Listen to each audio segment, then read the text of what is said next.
Om Sadashiva Samarambam Shankaracharya Madhyamam Asmadacharya Paryantam Vande Guru Param Ishvaro Guratmeti Muchibeda Vibhagine Vyomapta Vyapta Dehaya Dakshinamurtaye Namaha Sava Vedanta Sedanta Gocharam Tamagocharam Govindam Paramanandam Satguru Pranatosh Maham Om Shanti Shanti Om Namastê.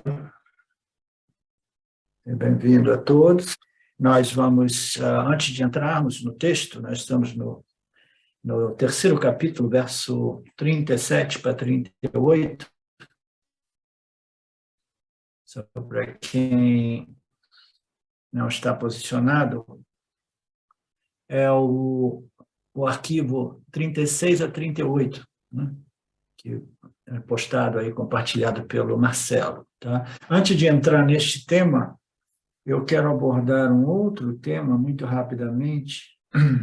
Eu gostaria de abordar um tema simples,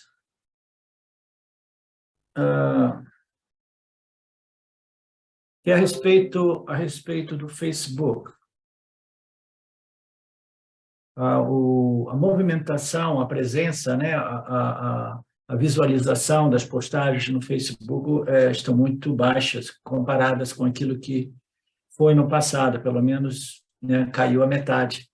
Então, falando com a Rutinha e com o Marcelo, nós pensamos de tentar dinamizar aquela página no Facebook, para ver se a gente atrai mais pessoas para as nossas aulas pessoalmente, assim, no Zoom, né?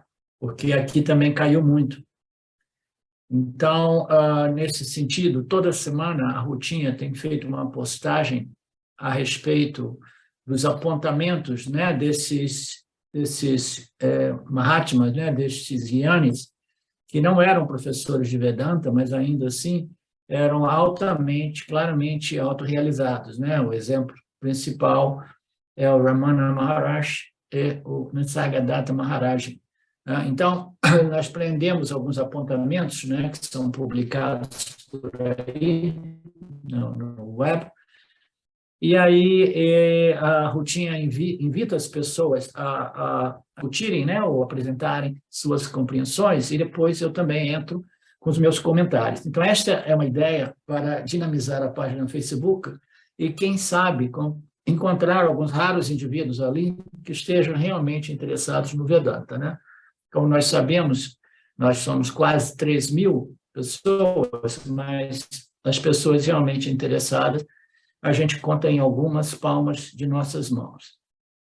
A postagem que a Rutinha fez essa semana, que eu fiz meus comentários, algumas outras pessoas também fizeram, é do Ramana Maharaj. É um apontamento do Ramana Maharaj que diz: o que é chamado de mundo são apenas pensamentos. Quando o mundo desaparece, isto é, quando não existe pensamentos a respeito do mundo, a mente experimenta a felicidade. Quando o mundo surge de volta, ela experimenta o sofrimento, né? Então, eu sabia que esta postagem iria dar um pouco de pano para manga, né? E realmente, né, algumas pessoas fizeram as colocações, né, de modo, né, um pouco confusa, né, porque é muito comum essa confusão para as pessoas que não realmente se submeteram aos ensinamentos dos Upanishads. Então, o Ramana coloca aqui que o que é chamado de mundo são apenas pensamentos a respeito do mundo. O que ele está querendo dizer? Ele está querendo dizer que o pensamento e o mundo, os objetos do mundo e os pensamentos a respeito dos objetos são o mesmo fenômeno, né? O mundo ocorre fora e de fora aparece dentro como um pensamento a respeito, né, da árvore, né? Ele aparece fora e aparece um pensamento na minha mente. Ou quando eu não estou com os olhos abertos, a árvore que existe como pensamento, né, como vasana, né, como memória sutil, ela aparece na minha mente, né? Então, fundamentalmente, o mundo existe fora e o pensamento a respeito do mundo não é separado, diferente do mundo, muito embora ele não sempre seja preciso, uma precisa leitura a respeito desta projeção de Maheshwara, né? o Pratibhasika Satya, o Vyavaharika Satya, né? De maneira diferente, porque cada um tem desejos e uns vasanas diferentes. Então, a gente vai entender de uma bananeira, porque eu odeio banana e eu adoro manga, né? E vice-versa, né? Então, a mente humana não sempre vai interpretar aquilo por aquilo que é, porque, fundamentalmente, aquilo que tudo é são os 5 elementos, né? É simplesmente matéria e energia. A gente sobrepõe valor a esta realidade física material. Então, o que é chamado de mundo, ele é traduzido, ele se reflete como pensamentos a respeito do mundo. E quando o mundo desaparece, né, a mente experimenta a felicidade, né? Aí o Ramana continua dizendo, e quando o mundo surge de volta, a mente experimenta o sofrimento. Então, isso aqui, esse apontamento do Ramana Maharaj, como tantos outros apontamentos que não são devidamente elaborados, como nós sabemos, o Ramana era um indivíduo de pouquíssimas palavras, né? Ele não elaborava, muito embora ele tivesse muito conhecimento a respeito dos Upanishads, mas ele, no início, fundamentalmente, ele era um yogi, era um samadhi yogi, né? O percurso dele foi através do samadhi, né? E ali ele teve todos os insights, né? E as realizações que mais tarde o conduziram às escrituras védicas e vedânticas, né? Isso ocorreu bem mais tarde, depois de 20 anos de samadhi yoga. Então, ele sabe melhor de qualquer um de nós que a ausência do mundo produz um Ananda Maya Kosha maravilhoso, que é o Ananda Maya Kosha do Nirvikalpa Samadhi. Você está naquela condição, né, no qual o agente experienciador desapareceu, o mundo desapareceu, e é uma felicidade, né, parecida com o sono profundo, assim dizem, né, os especialistas, os expertos, aqueles que têm muita experiência com o Nirvikalpa Samadhi, mas ainda assim é uma felicidade que só é realmente desfrutada quando você sai do Nirvikalpa Samadhi. E quando você sai, ocorrem 2 coisas. Um é a lembrança de um estado extremamente agradável, de bem-aventurança, né? Então, você, em retrospectiva, você lembra daquele estado e ali, no momento da retrospecção, você se sente muito bem, porque quando você sai do Nirvikalpa Samadhi, a sua mente é condicionada pela não dualidade e, por um período de tempo, a sua mente permanece não perturbada, não disturbada, né? Aí, no momento que as perturbações começam a voltar, o indivíduo quer voltar para o Nirvikalpa Samadhi, né? Porque ali não existe objetos, não existe dualidade, não existe defeitos e não existe distúrbio, perturbação. Por quê? Porque os gostos e desgostos não estão em operação, né? Eles não estão ativos, eles estão adormecidos. As vasanas existem potencialmente em sua condição semente, mas elas não se manifestam. Os gostos e desgostos é que vão causar um pouco de perturbação ou muita perturbação, né? Dependendo do grau, né? Da força, né? Da intensidade desses gostos e desgostos, né? Então, a colocação do Ramana nos dá a impressão de que quando o mundo retorna, porque o indivíduo saiu do Nirvikalpa Samadhi, o mundo retorna, quando retorna o mundo, surge, a pessoa experimenta o sofrimento. Então, não faz nenhum sentido interpretar deste modo, do ponto de vista meramente experiencial. Por quê? A lógica mais simples aqui é porque Ramana Maharaj, né, ele vivia, né, a partir daquela idade ali, em torno de 35, 40, ele já não vivia em Nirvikalpa Samadhi, ele vivia mais em Sahaja Samadhi, e muitas vezes ele vivia interagindo com as pessoas, né, interagindo com a sua montanha, com a vaquinha dele, né, a Lakshmi, etc. Então, ele interagia com as pessoas do ashram. E ninguém notava que ele estivesse experimentando sofrimento, né? Então, o mundo retornou para ele quando ele já não estava dormindo, o Nirvikalpa Samadhi, não é assim, Marcelo? O mundo retorna para ele. E ele não experimenta sofrimento. embora ele tenha dito aqui que quando o mundo retorna, os pensamentos retornam, né? E aí surge a experiência de sofrimento. Mas não é assim, por quê? Porque ele era uma prova evidente, clara, de que ele não estava sofrendo o mundo, né? Então, naturalmente, ele não elabora, mas as pessoas, de novo, pegam um apontamento desse e imaginam que a única solução é o quê? É remover o mundo, né? Aí cada um vai desenvolver uma fantasia diferente de como remover o mundo, como remover os pensamentos. Você sabe, eu tenho que meditar até que eu não pense mais sobre o mundo. Quem sabe, aí o mundo desaparece em Nirvikalpa Samadhi.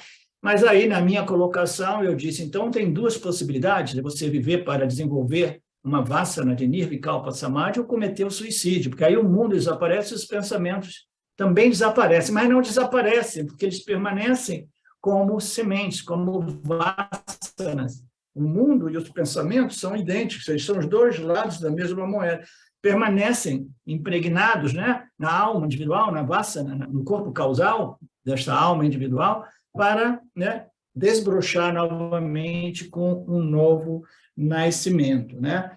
Então, a questão aqui, o Ramana é prova disso, né? É que não é o problema, não é a presença do mundo e a presença dos pensamentos a respeito do mundo.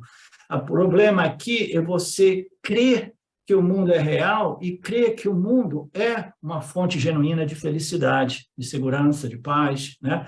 Então, é a crença equivocada de que o mundo é real e que ele realmente pode me resolver é que é o problema. Em outras palavras, meus desejos, gostos e desgostos, desejos e aversões, né? Então, a crença de que ele é real irá produzir esses desejos e aversões vinculativas a respeito do mundo, porque eu quero ser feliz, né? Então, o Vedanta nos diz que o único modo de ser feliz é compreender que esta é uma ordem, né? Uma ordem secundária aparente, subdividida em duas outras ordens. Uma é o Pratibhasika, é o Vyavahārika, a projeção de Maheshwara, a outra é o Pratibhasika, a minha percepção de acordo com meus gostos e desgostos, né? Minhas vassanas, né? E essas duas ordens, elas existem, né? Elas existem. Uma é física material, outra é cognitiva, mental, emocional, e elas existem. Essa combinação dessas duas ordens é que propicia ao jiva humano a experiência do mundo. E para que serve essa experiência? Será que serve somente para produzir o sofrimento? Porque a mente é totalmente, tiranicamente, né, operada por gostos e desgostos, ou será que ela serve, este mundo serve o propósito, né, de permitir o indivíduo, né, conectar os pontos, né, até que ele chegue nas escrituras, se entregue a este processo, né, de Shravana, Mana e Nididhyasa e compreenda que existe uma realidade chamada Satya e uma irrealidade chamada Mithya, né, e que ocorre em Mithya não afeta a minha natureza real em Satya como Satya. Então, parece que o propósito desta dualidade aparente é propiciar a alma individual, que fundamentalmente é livre e independente das suas experiências, mas devido à ignorância cósmica, ela sofre as suas experiências, permitir a ela a transferência de identidade para a sua identidade primária, real, absoluta, de modo que ela possa permanecer em Mithya no mundo até que o seu karma se esgote, sem sofrer o mundo, compreendendo que isto é simplesmente tal qual uma miragem. Nada disso me afeta fundamentalmente, porque eu sou Satchitananda. E esta era a condição de Ramana Maharshi. Ramana Maharshi não deu nenhum sinal de sofrimento psicológico em toda a sua vida após ele ter abandonado a prática do Samadhi Yoga, ok? Então, o problema não é o mundo, o problema não é controlar a mente até esvaziar os pensamentos, desaparecer do mundo, entendeu? O problema é a crença de que o mundo seja real e de que ele possa realmente, genuinamente, né, ser uma fonte, né, de felicidade, porque é isso que todos nós buscamos, né? A paz, a felicidade e o contentamento. Então, eu quis compartilhar isso com vocês, e eu vou colocar uma nota lá. Estou tentando, né, conectar o Facebook com essas classes. Vou colocar uma nota lá dizendo, olha, eu elaborei melhor um pouco mais essa questão, na nossa aula, número tal, da beleza do Gita, entendeu, Marcelo? Para ver se eu pego algumas pessoas de lá que têm interesse de dar uma olhadinha no que a gente faz aqui nos finais de semana e nas quintas-feiras, né? Então, essa é a ideia. E, do mesmo modo, se tiverem tempo e inclinação, uma força na página do Facebook, apresentem os seus comentários, os seus insights, entendeu? Exponha o seu autoconhecimento. Então, nós vimos na Beleza do Gita, capítulo 3, verso 37, em resposta à questão do Arjuna, quando ele falou assim, ok, eu compreendo o que é Dharma, né? Eu compreendo o que é meu Swadharma, mas ainda assim existem forças, né, que parecem que me compelem a agir segundo as minhas vasanas e não segundo o Dharma, né? Então, o Arjuna, fundamentalmente, perguntava o que é isso, né? Que força é essa, né? Nós estamos tentando ser pessoas, né? Pessoas realmente sábias, pessoas do bem, né? E respondendo aos estímulos, né? De modo adequado e preciso, né? Etc. Mas, ainda assim, a gente comete tantos erros, parece que existe essa força, né? Nós sabemos que essa força é a vidya, né? Essa ignorância cósmica imposta por Mr. Maya, né? Excesso de rajas e tamas operando nesta densidade física que, inevitavelmente, condiciona a mente e o intelecto do jiva humano também, né? Então, a gente, devido a essas duas energias, a gente não consegue realmente, né, discriminar devidamente o Dharma do Adharma, né? É sempre necessária uma vigilância muito grande no início, né? Então, o Krishna responde no verso 37, dizendo que a causa de tudo isso é o desejo. A causa também é a raiva, né? E o desejo e a raiva, eles nasceram do Rajoguna. Este Rajoguna é insaciável e é muito pecaminoso. Saiba que o Rajoguna, né, que dá vida ao desejo e a raiva, né, irritação e raiva, é o inimigo do ser humano nesta dimensão, né, nesta vida. Então, ele é o principal inimigo. Então, aqui, Krishna apresenta o desejo, né, como nós sabemos, a doença do samsara, ela inicia como um desejo, né? O desejo, né? E o desejo, ele requer muito Rajoguna, então é uma emoção condicionada, né? Configurada por muito Rajoguna, né? Então, o desejo, sem o qual eu não consigo me mover para obter o que eu quero, né? O desejo, e esse desejo inevitavelmente encontra irritação e raiva na medida que este desejo começa a ser obstaculizado ou dificultado, né? Aí a gente entra numa lista enorme de emoções, né? Devido a esta dificuldade de ter sucesso sempre, né? E jamais haver os meus desejos impedidos, né? Então, a raiva, a irritação, a raiva, né? É o primeiro sentimento. Então, nós temos o desejo, e nós temos a obstaculização do desejo, que é quase que inevitável, né? Então, nós temos desejo e raiva, né? Kama, Krodha, que existem quase que os dois lados da mesma moeda. Onde existe o desejo, existe o potencial da irritação e da raiva. Sempre, sempre, sempre. Não existe um desejo que não esteja, né, embutido de irritação e raiva, né? E tudo isso vem de um excesso de Rajoguna operando naquele indivíduo. Esse Rajoguna é insaciável e muito pecaminoso. Pecaminoso, nós precisamos compreender. Pecaminoso é uma palavra, né, de conotação religiosa, né, de fazer o pecado, de cometer o pecado.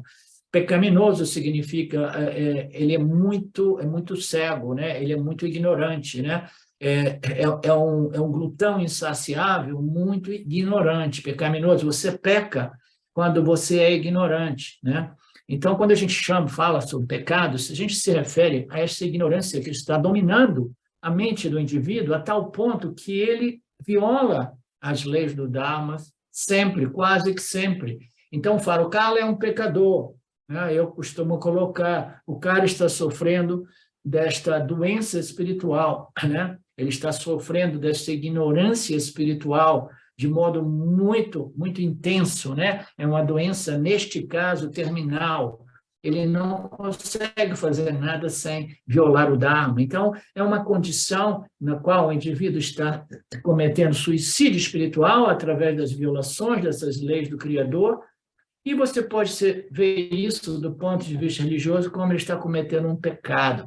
Então, um pecado, ele está pecando contra si próprio, pecando contra o seu meio ambiente, pecando contra os outros seres vivos e pecando contra o Criador. Por quê? Porque ele é ignorante, ele é totalmente ignorante, e ele é operado por essas duas energias de Rajoguna e de Tamoguna, que não é mencionado aqui, tá? Mas Tamoguna também está presente, mas a pessoa extremamente desejosa, né, ela é operada principalmente por Rajoguna, ok? Então, nós vimos isso na semana passada, nós damos continuidade a uns comentários que fazia referência ao problema do desejo, né?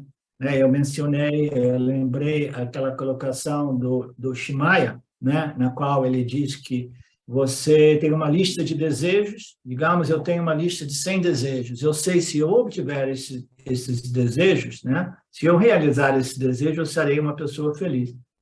Aí você realiza 50 desses desejos, né? Aí eu quero medir a minha felicidade, Felipe.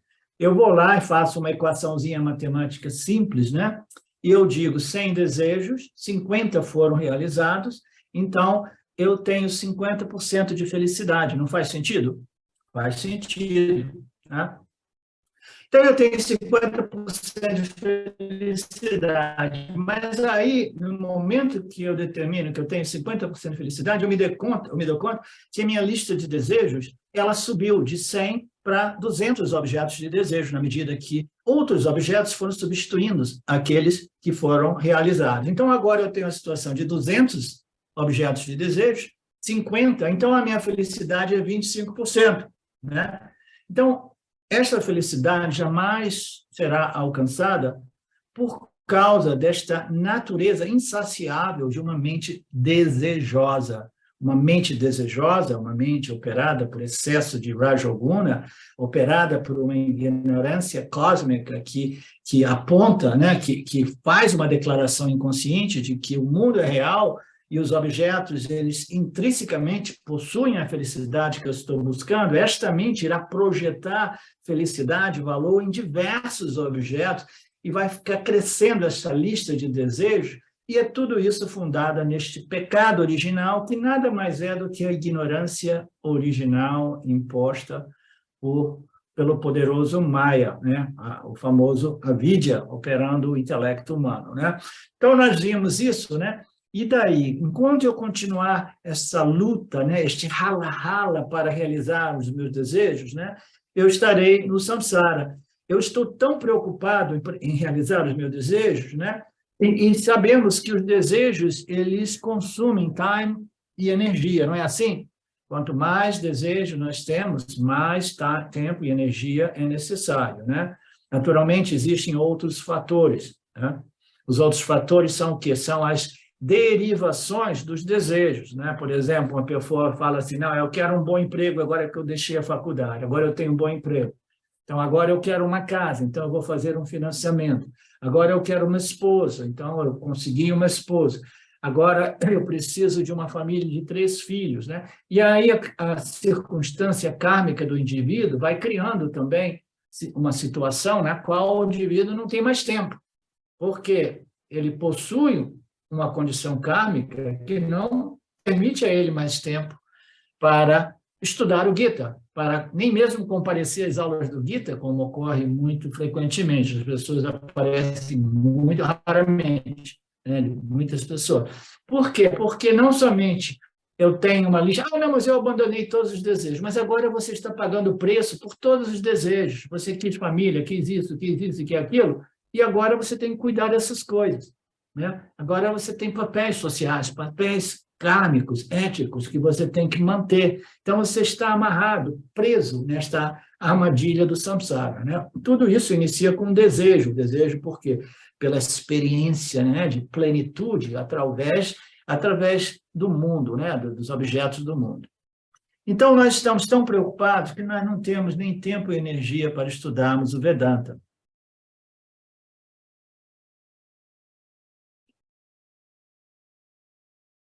E quando você tem tempo, isso é um outro ponto, quando nós temos tempo, o que ocorre? Agora eu tenho tempo.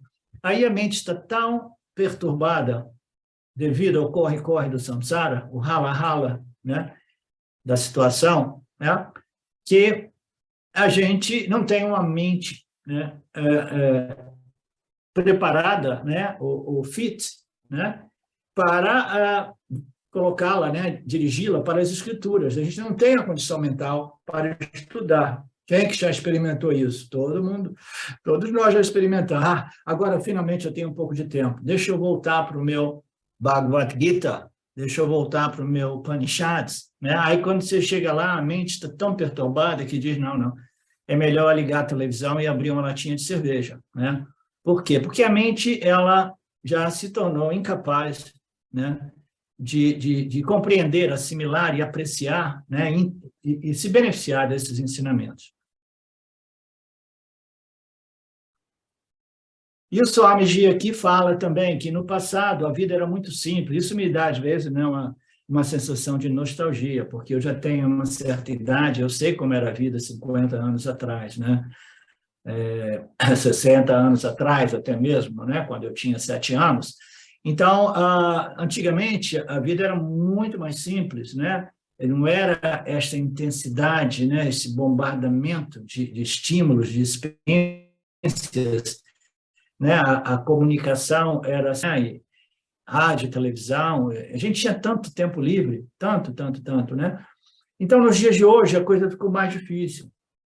Até mesmo quando a gente tem umas fériasinhas, a gente não consegue desfrutar porque a gente tem o celular, a gente tem as pessoas contatando a gente o tempo todo, né? Então, a situação ficou mais difícil com esta explosão da tecnologia neste planeta.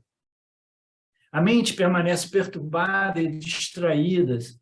Os desejos mundanos, né, que você nem tem tempo para descobrir a problemática básica do seu sofrimento humano. Qual é a raiz do seu problema? Você não tem tempo para fazer essa investigação.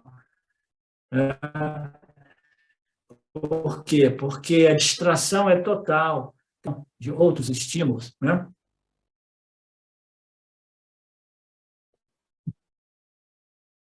O problema básico você só pode descobrir se você estiver vivendo uma vida religiosa espiritual, se você estiver passando pelo Karma Yoga, né, com o espírito do Karma Yoga, com a compreensão do Karma Yoga, e vivendo o seu processo de internalização do Nididhyasana do Vedanta. Né? Então, quando você está neste processo, né, então você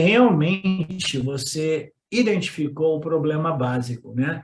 E você já não vai, né, ceder tão facilmente a essas tendências naturais das sociedades modernas, que é o corre, corre, corre, né, distração, distração, distração, um estímulo após o outro, e de vez em quando a gente entra em contato com o Vedanta como se uma dose, né, uma dose esporádica, né, algumas vezes por mês, pudesse realmente, né, resolver a problemática do indivíduo. É melhor do que nada, como eu sempre digo, né?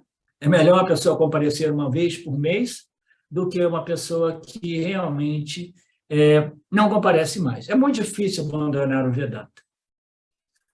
Se a pessoa tenta abandonar o Vedanta, depois de já ter visto um pouco que é a única saída do samsara, a única saída desta condição humana, né?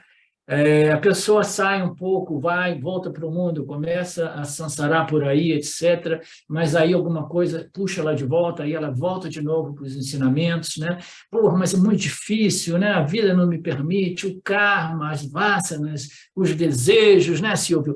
E isso e aquilo, como é que eu vou fazer? É muito difícil, eu acho que eu vou me entregar ao inimigo, vou me entregar ao Mister Maia, né? E como nós sabemos, se o seu inimigo é muito mais forte do que você, é melhor você se aliar ao seu inimigo. Então, tudo bem, Maia, eu sou o seu aliado e eu vou agora, né, para o samsara, e eu vou valorizar o samsara, e eu vou ser um propagandista do samsara como o melhor estilo de vida, um estilo de vida puramente materialista, né?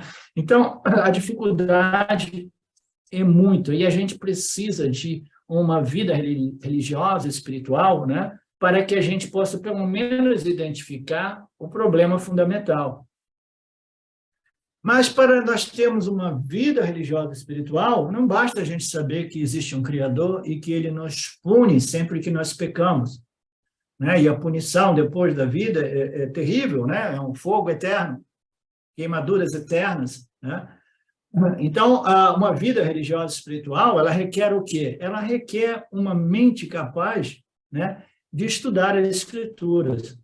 Você, sem estudar as Escrituras, você, no máximo, vai permanecer uma pessoa religiosa a nível bem rudimentar, né, com medo, né, não tem mente de Deus. Eu temo a Deus, né, portanto, eu tento, né, eu faço o melhor para não pecar, né, é melhor do que nada, né? Mas para mim compreender Deus, compreender o meu relacionamento, investigar a causa raiz desta problemática humana, né?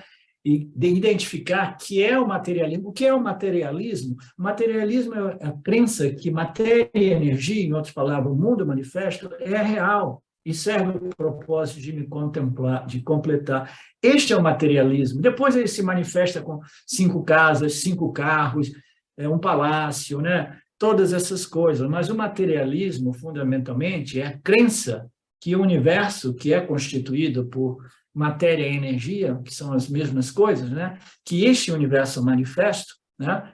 Matéria e energia, ele seja real e seja o único modo de eu me completar, né? Então, essa ignorância fundamental, ela requer uma mente muito bem preparada, uma mente crescida, né? Uma mente que estudou as escrituras sob a orientação de um professor honesto e competente, de modo que ele identifique claramente a problemática humana e ele comece a ganhar força, né? Momento, né? De realmente encarar essa ignorância cósmica, né? A vidya, né?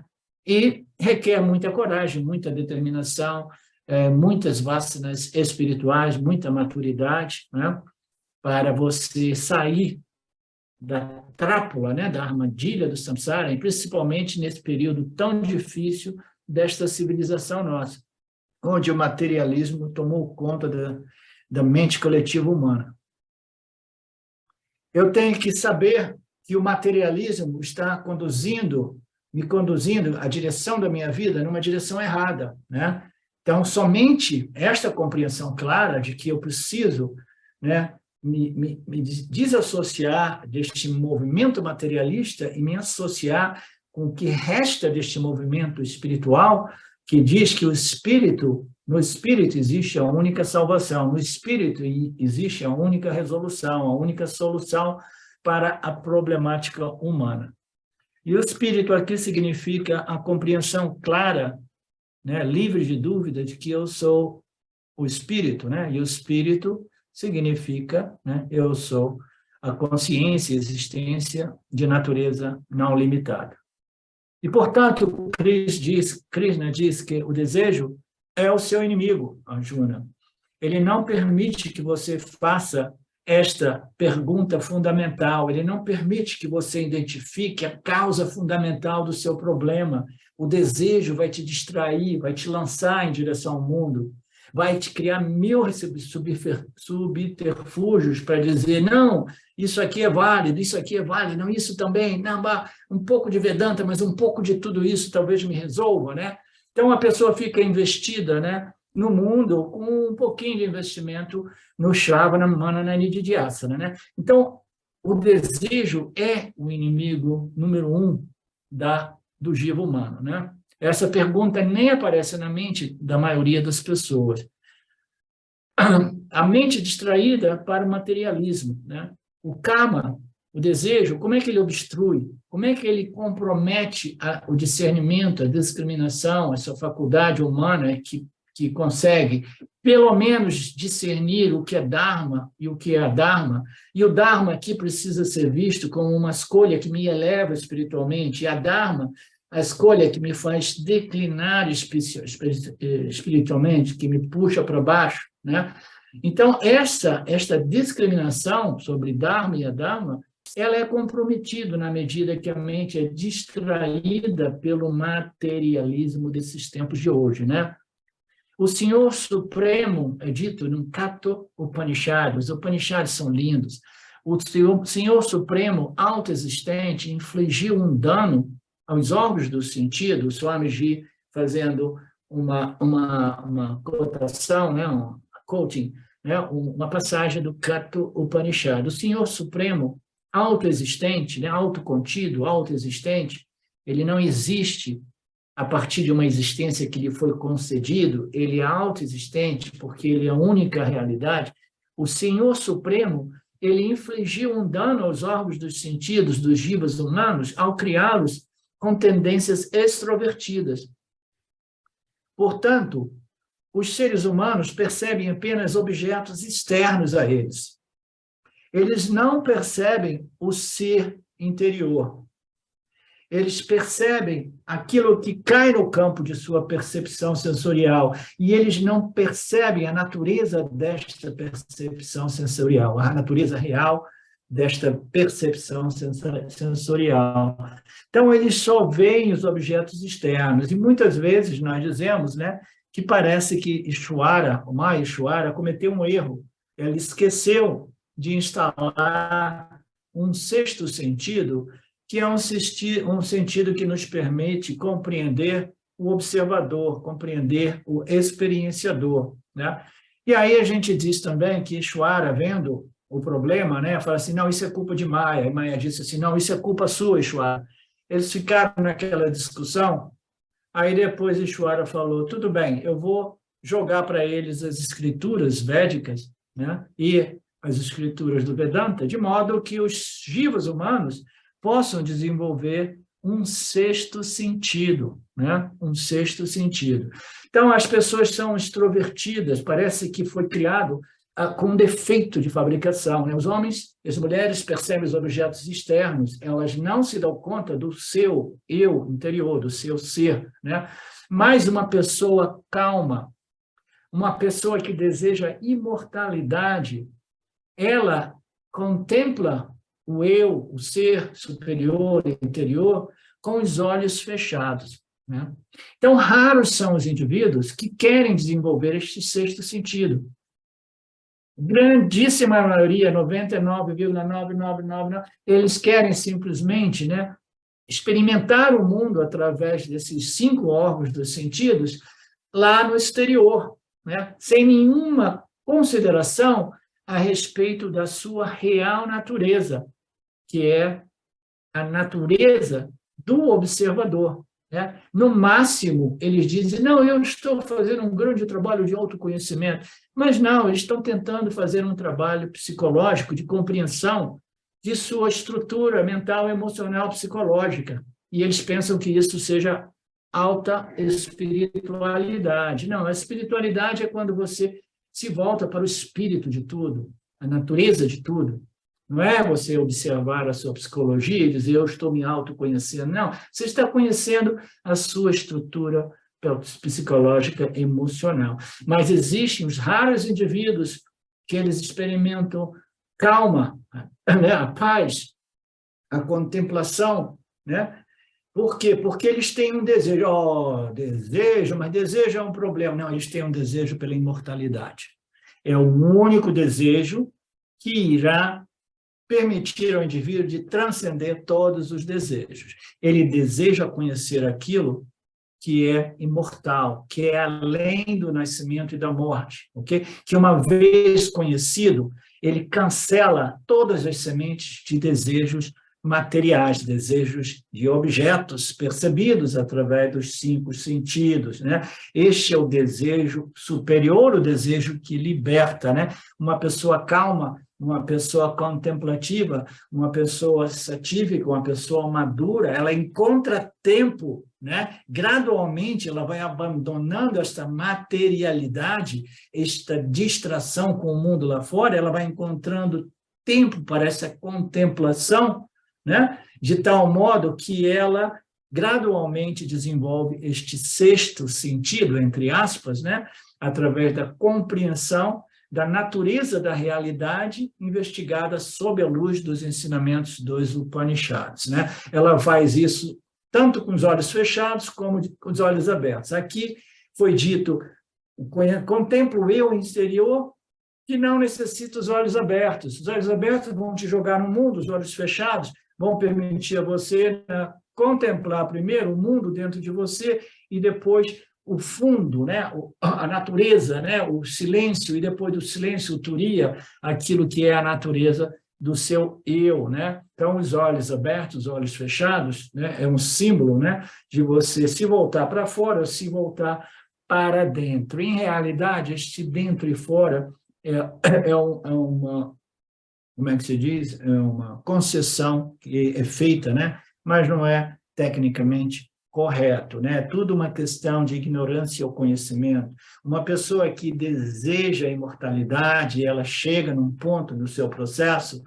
que ela compreende que a imortalidade somente é possível através da compreensão de que a minha real identidade é imortal, né?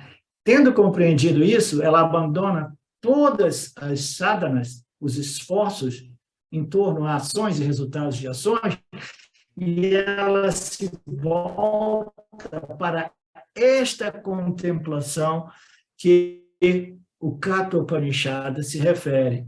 Ela deseja imortais ensinamentos do Katha Upanishad, né? Então, ela, com os olhos fechados ou com os olhos abertos, abertos quando ela quer ler as escrituras, né?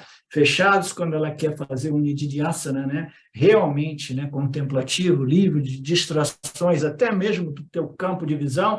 Então, tudo isso é parte do nididhyasana vedântico, né? Eu não sei, eu acho o Vedanta uma coisa, quando eu vejo pessoas na plataforma do Facebook sugerindo as opiniões delas como se fossem conhecimentos altamente superiores, né? Me dê a vontade de rir. Porque realmente a gente não encontra nada semelhante aos Upanishads. Não é assim, Marcelo? Você acha que eu sou muito fanático? Eu comungo dessa opinião aí. É o seguinte, o Felipe ergueu a mão. O Felipe 1 ou Felipe 2? Eu acho que eu sou o 2, né, professor? Ok. Professor, eu queria aproveitar e fazer uma pergunta sobre a questão do desejo também, né? E, ao mesmo tempo, falar de uma experiência minha. Como o senhor mesmo disse, o desejo por si só já é um elemento estressante, né? Certa vez eu estava em meditação, né? Antes de conhecer o Vedanta, era uma meditação budista de observação, de observar os meus pensamentos. Comecei e fiquei observando os pensamentos, de repente, tudo parou na minha tela mental. É como o senhor disse, parece que o mundo sumiu, os pensamentos pararam. Desse momento, veio uma energia tão boa, tão gostosa, tão prazerosa, no corpo, uma alegria, e veio perfazendo todo o corpo. Eu nunca senti isso na vida, foi a primeira vez e única. Todas as vezes que eu vou fazer a meditação, e eu desejo entrar de novo naquele estado, eu não consigo, nunca mais consegui. A minha questão tem a ver com essa questão do desejo? Toda vez que você deseja realmente reexperienciar aquela experiência, você não consegue. E a outra pergunta, da mesma fonte, esse ananda que eu senti, esse bem-estar, é reflexo do ser? Já é o reflexo do ser? Pelo Sattva Guna? Naturalmente, se fosse o ser, ele não teria vindo e ido embora. A natureza do ser é aquilo que é sempre presente, jamais é sujeito a modificações e variações de intensidade.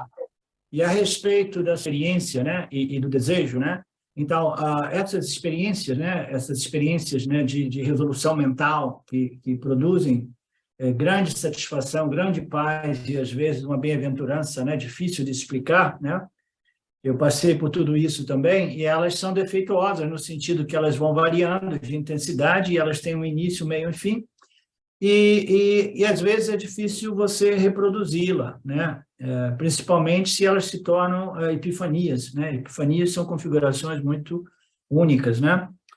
Então, a gente não tem controle, quase ninguém consegue repetir uma epifania, né? Então, isso nos dá uma indicação que a gente não pode confiar nas experiências, né? Como a gente diz, o conhecimento é aquilo que é sempre good, é sempre bom e sempre disponível, uma vez ele tenha sido conhecido, né? Aí você pode dizer, mas todo conhecimento é sujeito à revisão, edição, né? Sim, sim, mas o autoconhecimento é o único conhecimento que não é sujeito à edição e revisão, ou erros, né? Porque é o conhecimento daquilo que é sempre presente e jamais sujeito a alguma modificação. Quando você conhece para sempre, porque é aquilo que vivifica e possibilita o indivíduo a experimentar o mundo lá fora. É aquela compreensão a respeito, né, da consciência que brilha no seu intelecto. E essas experiências são objeto de experiência. O seu intelecto, em determinado momento, se tornou extremamente satírico, o puro reflexo do ser é experimentado, mas aí, imediatamente, aparecem outros pensamentos, né? Naquele momento livre de pensamento, existe um reflexo puro, aí, em geral, aparece um segundo pensamento, que é assim, é isso, como eu vou manter isso? E coisas desse tipo, né? Aí os outros pensamentos já vão criar desejos sutis que irão causar uma variação daquele reflexo, né, traduzido como bem-aventurança. Você entende? Perfeito, professor, perfeito. Então, o certo, assim, não é desejar novamente reexperienciar, é querer fazer meditação sem desejar, sem almejar repetir, né? Você pode fazer a meditação que você queira, Felipe, ok? Mas faça a meditação não simplesmente para ver uma experiência de bem-aventurança, ok? Porque você compreendeu que a bem-aventurança, ela vem e vai, e você não pode nem encontrá-la duas vezes. É quase como uma prostituta que você encontra aqui e ali, que vai com todo mundo, e que você nunca encontra novamente, entendeu? Então, você não pode fazer meditação, você como um bom vedantino, para obter essas experiências que não te resolvem realmente. Então, como um bom vedantino, você, no máximo, faz meditações para cultivar, produzir e manter uma mente mais satívica, e aí imediatamente você pega essa mente mais satívica, mais qualificada, e joga ela para as escrituras do Vedanta, joga ela para os textos, para os vídeos, para os... Este é o objetivo do Passa Yoga, da meditação, para o vedantino, é simplesmente um trampolim, um instrumento que me permite, né, produzir mais sátiva, aí eu jogo a minha mente para as escrituras, porque somente a compreensão irá me resolver. Qual é a diferença entre a compreensão derivada de um reflexo da consciência original numa mente extremamente satívica, livres de pensamentos, livres de desejos, e a bem-aventurança experimentada pelo Yanni? Okay? Essa é uma questão importante de ser compreendida, para o benefício de todos aqui. É uma questão legal essa. Né? Então, para um yogi, aquele que tem a condição de administrar, manipular, controlar os gunas, de modo que ele produz um aparato refletor extremamente satívico, aí ele fica experimentando essa bem-aventurança, né? Como vocês sabem, eu nunca tive realmente experiência de Nirvikalpa Samadhi, mas eu experimentava este reflexo de bem-aventurança, né, relativamente muito facilmente. Depois de 5, 10 minutos, eu entrava nesses estados, e depois eu abandonei tudo isso devido à frustração de perder aqueles estados sempre que eu suspendeva a minha meditação, né? Permanecia um pouquinho assim, mas depois a mente se modificava. Então, qual é a diferença? Um meditador profundo, o yogi, ele vai experimentar esta bem-aventurança muito profunda quando a mente é livre de pensamentos, né?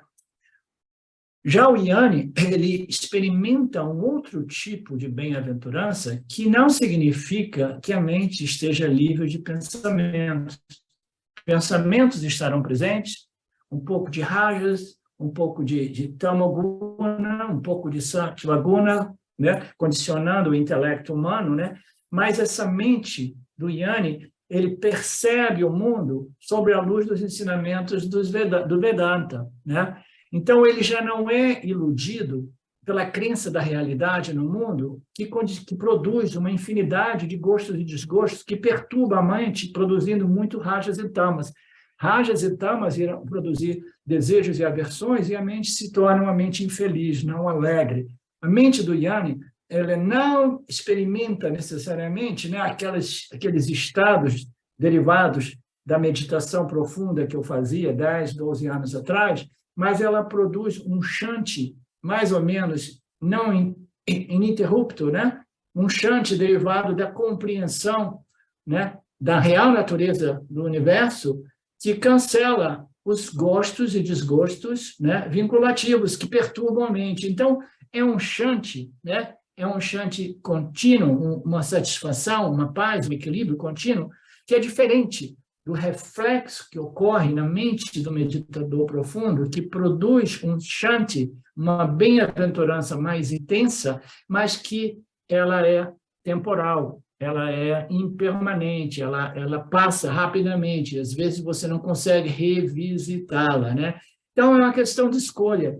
Tá? O conhecimento vai estabelecer minha mente de tal modo que a minha mente ela transcende os seus gostos e desgostos, ela já não é dependente de encontrar ou realizar os seus gostos e desgostos.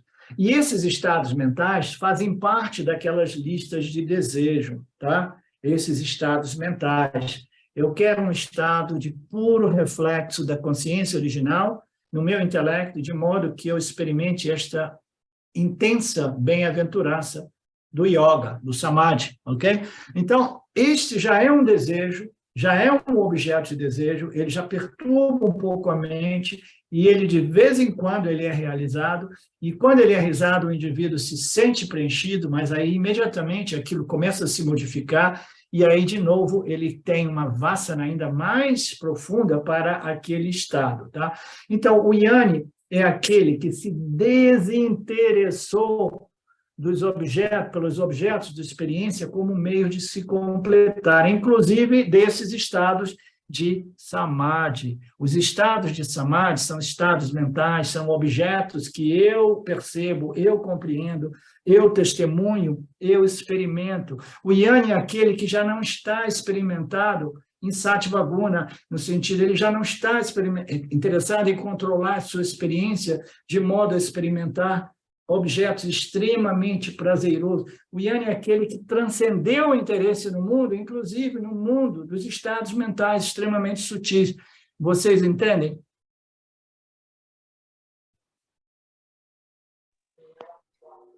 Perfeito, professor. Eu entendi perfeitamente. Obrigado. Ok. Então, dando continuidade aqui, eu quero dizer uma coisinha a mais a respeito do que nós estávamos falando, né? O Yanni e o Yogi, né? Então, existem Yanis que eram yogis, eram samadhi yogis, que começaram com o yoga e com o Nirvikalpa Samadhi, e que alguns deles, né, compreendem que o Nirvikalpa Samadhi não o resolve completamente, e depois eles encontram as escrituras do Yanni Yoga e eles se autorrealizam. Mas existem Yanis que ainda assim, devido a esta vassana espiritual por Nirvikalpa Samadhi, e devido à sua condição kármica, né, eles vivem uma vida, né, com o mínimo possível, né, de afazeres, de compromissos, né, de envolvimentos com o mundo, né? Então, eles têm muita sattvaguna, pouco rajoguna, porque o estilo de vida dele não requereu o desenvolvimento de rajoguna, né? Então, eles estão lá, estão vivendo, né? Eles têm o autoconhecimento, mas ainda assim eles têm pouco ou nada para fazer, aí eles aproveitam para entrar de novo em Nirvikalpa Samadhi, ok? Então, por exemplo, o Ramana Maharaj é um bom exemplo disso, né? Ele tinha uma vasana, uma tendência enorme por Nirvikalpa Samadhi, que mais tarde, segundo a minha observação, ela se manifestava mais como Sahaja Samadhi, né? Ele já não fugia para os seus esconderijos, né? Para entrar em Nirvikalpa Samadhi, né?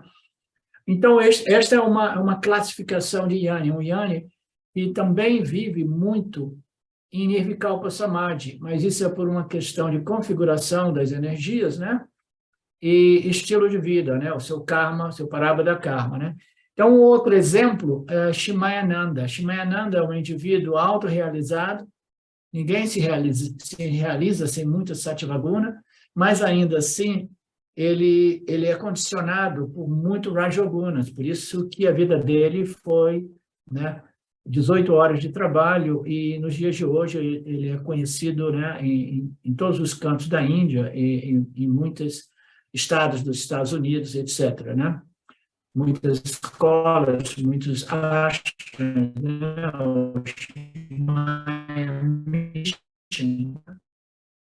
Hospitais, etc., etc. Então, ele era uma pessoa rajoguna. Você pensa que ele encontrava tempo, interesse por Nirvikalpa Samadhi? Não era na natureza dele. O pouco de sattva que ele precisou, ele obteve. O autoconhecimento se tornou claro e firme. Ele continuou devorando as escrituras, se tornou um excelente, né, um mestre, né, do Vedanta, né? Deu origem à escola do Dayananda, e nós somos derivações dessa linhagem do Shimayananda, né? Então, são naturezas distintas dos Jnanis, tá? Então, Shimayananda, Sattva-guna, a brilhança dele vem do brilhantismo, né? Não sei bem como dizer, vem do Sattva-guna, mas muito rajas, que permite a ele fazer muitas coisas, e o valor que ele tem é um valor, né? Ok, eu quero realizar isso, eu quero ter um impacto positivo no mundo, eu sou um instrumento do Lorde, eu não tenho nenhuma expectativa, mas ainda assim eu sou compelido a fazer esse trabalho de propagar esses ensinamentos libertadores. Então, este foi o movimento dele, né? Já um outro Swami, já um outro Jnani, né? Ele simplesmente diz, não, esse mundo aqui não me interessa, né? Não é que eu dependa do Samadhi Yoga, não é que eu necessite do Samadhi Yoga, mas a minha configuração é uma configuração aparentemente preguiçosa, ela é simplesmente muito satívica, né? E então, eu prefiro ficar aqui na minha passividade, mergulhando na bem-aventurança do ser, né? E se tiver algumas pessoas em torno, eu posso trocar algumas palavrinhas com elas, próprio como fazia o Ramana Maharaj. Mensagenzinhas telegráficas como aquela da mensagem publicada pela Rutinha, né? Então, são diferentes configurações. Agora, voltando para este tema, é uma questão de valor, Silvio. Silvio não, é Felipe. Valor. Quando você desenvolve um valor pelo conhecimento, pelo autoconhecimento, o seu valor por samadhi, por meditação profunda, por bem-aventurança derivada da meditação, ele vai desaparecendo. Não sei, aqueles de vocês que me conhecem já me ouviram dizer que um dia eu me levantei do meu quarto de meditação, passei pela sala e disse para Silvio, eu jamais irei meditar na minha vida, perdi o interesse. E eu jamais meditei novamente. Tá? Por quê? Porque o momento de clareza para mim foi determinante, né? Em ver assim, não, isso não vai me levar a lugar nenhum, porque as experiências vêm e vão, né? Então, você desenvolve uma dispassion, né? Uma vairagya, né? A respeito das experiências em geral, inclusive daquelas experiências de Sattva-guna, tá? Isso é parte da maturidade do indivíduo que o conduz ao desenvolvimento do valor pelo autoconhecimento, porque é o único conhecimento que não vai e vem, é a única coisa que estabelece a mente do indivíduo numa determinada qualidade, né, ou um determinado estado pacificado, né, independentemente de chegada e partida, está sempre ali, sempre bom, sempre à disposição, sempre presente. Então, é realmente algo muitíssimo mais valioso, mas desenvolver um valor pelo mais valioso não sempre é fácil, né? As pessoas, em geral, elas ficam divididas entre um valor pela experiência e um valor pelo o autoconhecimento. Elas ficam investidas nos dois mundos, né? Porque se o autoconhecimento não ocorrer, pelo menos eu estou investido aqui nas experiências que irão me produzir momentos, né, de satisfação, ou de paz, ou de resolução.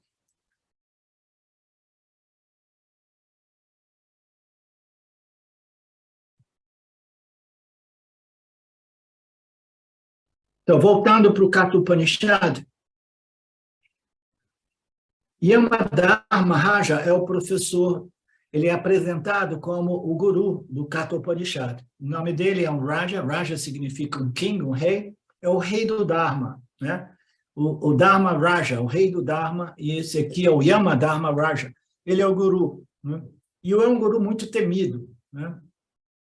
Ele diz que as pessoas estão tão extrovertidas, tão distraídas com a materialidade, que elas não têm tempo para se perguntar o propósito da vida, o que elas fizeram até então, o que elas realizaram em tantos anos de vida.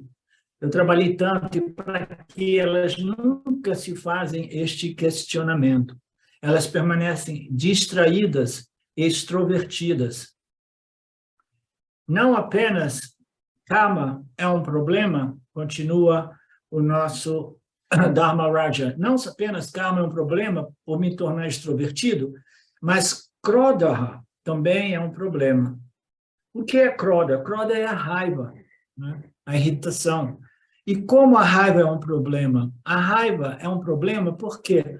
Porque ela torna uma pessoa emocionalmente violenta. Essa violência ela se expressa, né, em violência verbal e, em alguns casos, em violência física, né?